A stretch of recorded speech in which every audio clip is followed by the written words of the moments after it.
मोजणीला सुरुवात झालेली आहे. पहिली फेरी आता खरं तर संपत येते आणि यामध्ये भाजप कुठेतरी आघाडीवर पाहायला मिळते. आत्तापर्यंत भाजप 27 आणि राष्ट्रवादी जी आहे ती 4 अशी आपल्याला पाहायला मिळते. राष्ट्रवादी अजूनही पिछाडीवर पाहायला मिळते. मी आता पुण्यातील भवानी मध्ये आहे आणि भवानी पेठेमध्ये इथे मागे जर आपण पाहिलं तर इथे सुद्धा 21, 22 आणि 26 या 3 प्रभागांसाठीचं मतमोजणी जी आहे ती सुरू आहे आणि मोठा पोलिसांचा बंदोबस्त असेल हा सगळा पाहायला मिळतो. कारण की पहिली फेरी जी आहे ती खरं तर संपत आलेली आहे. मात्र अजूनही इथल्या मतमोजणी करणारे लोक आहेत आतमध्ये, तर त्यांच्याकडून आकडा सांगितला जात नाहीये.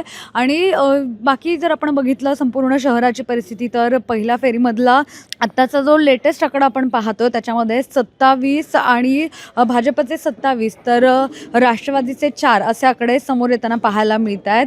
यासोबतच प्रभाग क्रमांक 7 मधली जर आकडेवारी पाहिली तर राष्ट्रवादी सध्या आघाडीवर आहे आणि जी राष्ट्रवादी 3 आणि भाजप 1 अशा प्रकारचं चित्र पाहायला मिळतं. तर कोंढवा जो प्रभाग आहे प्रभाग क्रमांक 40 कोंढवा आणि येवलेवाडी इथे सुद्धा आपण काल मोठा हे पाहिलं की कोंढवा असेल, त्यासोबतच प्रभाग क्रमांक 41 असेल. इथे नाना भानगिरेंच्या प्रभागामध्ये काल जेव्हा मतदान सुरू होतं तेव्हा बरेच बाहेरून मतदार आणले गेले होते असा सुद्धा आरोप केला होता. आणि आत्ता सध्याची परिस्थिती जर बघितली तर या भागामध्ये कोंढव्यामधले जो उमेदवार बघितले तर भाजपच्या अर्चना जगताप आहेत. त्या 2413 अशी त्यांना मतं आहेत आत्ता पहिल्या फेरीमध्ये.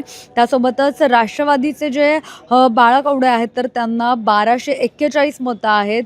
आत्ता 2 फेऱ्या झालेल्या आहेत आणि या दुसऱ्या फेरीची ही आपल्याला आकडेवारी पाहायला मिळते. रंजना टिळेकर ज्या भाजपच्या उमेदवार आहेत त्यांना सुद्धा 2394 मतं पाहायला मिळत आहेत. तर त्या आघाडीवर आहेत आणि त्यासोबतच इथे राष्ट्रवादी शिवसेना जी आहे ती पिछाडीवर पाहायला मिळते. प्रभाग 10 मध्ये किरण दगडे पाटील हे भाजपचे उमेदवार आहेत, ते सुद्धा आघाडीवर आहेत.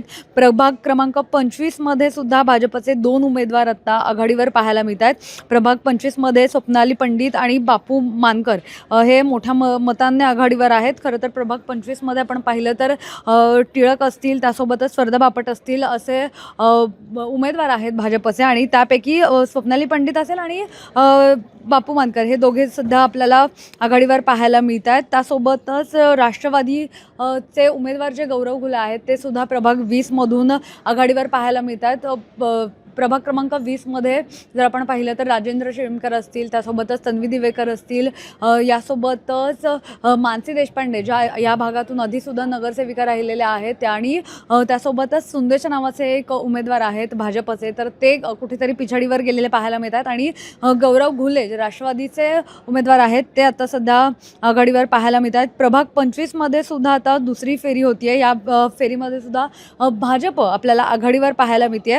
या प्रभागामध्ये स्वर्धा बापट असतील, कुणाल टिळक, बापू मानकर आणि स्वप्नाली पंडित हे 4ही आत्ताचे जर लेटेस्ट हे पाहिले तर 4ही जण आघाडीवर पाहायला मिळतात. काही वेळापूर्वी आपण जर पाहिलं तर स्वप्नाली पंडित आणि त्यासोबतच कुणाल टिळक हे कुठेतरी पिछाडीवर होते. मात्र आता ते सगळेच आघाडीवर पाहायला मिळतात. पहिल्या फेरीमध्ये 7991 मतांनी बापू मानकर जे आहेत म्हणजे राघवेंद्र मानकर तर ते आपल्याला आघाडीवर पाहायला मिळतात. आणि त्यासोबतच पहिल्या फेरीमध्ये स्वप्नाली पंडित ज्या आहेत तर त्यासुद्धा भाजपच्या उमेदवार आहेत, त्यासुद्धा 2100 मतांनी आघाडीवर होत्या. आणि आत्ताची जर आपण अपडेट बघितली तर भाजप 38 आणि त्यासोबतच राष्ट्रवादी 5 असा आकडा समोर येतोय.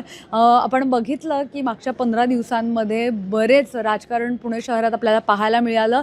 सुरुवातीला महायुतीमधून ही सगळी लढत होणार असल्याचं चित्र पाहायला मिळत होतं. मात्र जेव्हा देवेंद्र फडणवीस पुण्यात आले तेव्हा त्यांनी महाविकास आघाडी महायुती होणार नाही असं स्पष्ट केलं होतं. फक्त शिवसेना आणि भाजप एकत्र लढतील अशा प्रकारचं त्यांनी सांगितलं होतं. आणि त्यानंतर राष्ट्रवादी दोन्ही एकत्र आल्या आणि दोन्ही राष्ट्रवादी पुणे शहरात एकत्रित लढलेलं आपल्याला पाहायला मिळालं. आणि मात्र आत्ताचे जर निकाल बघितले तर या निकालांमध्ये कुठेतरी आपल्याला राष्ट्रवादी पिछाडीवर पाहायला मिळते. आपण आत्ता प्रभाग क्रमांक 21, 22 आणि 26 मध्ये आहोत. इथे सुद्धा अजून मतमोजणी सुरू आहे. मात्र अजूनही यामध्ये पहिल्या फेरीचे निकाल जे आहेत ते आलेले आपल्याला पाहायला मिळत नाही आहेत. काही वेळापूर्वी इथले कॅमेरा जे आहेत तर त्यापैकी एक कॅमेरा खराब झाला असल्याचं सुद्धा सांगितलं गेलं होतं. आणि आत्ता जी मतमोजणी आतमध्ये सुरू आहे तर त्याचे CCTV फुटेज आपल्याला इकडे लाईव्ह बाहेर पाहायला मिळतात. तर ते आपण चेक करणार आहोत. कशा प्रकारे मतमोजणी सुरू आहे, कशा पद्धतीने पुणे शहरात कोण आघाडीवर आहे, कोण पिछाडीवर आहे, तर हे आपण आत्ता पाहतो. आणि प्रभाग क्रमांक जे 21, 22 आणि 26 भवानी पेठेतली जी शाळा आहे तर या शाळेमधले हे मतदान केंद्र आहे, मतमोजणी केंद्र आहे, जिथे आपण बघतोय की कशा पद्धतीने मतमोजणी सुरू आहे. या प्रभागामध्ये सुद्धा जर आपण पाहिलं तर रवींद्र धंगेकरांचा मुलगा त्यासोबतच बिडकर अशा प्रकारची एकूणच हे पाहायला मिळत होती, लढत पाहायला मिळत होती.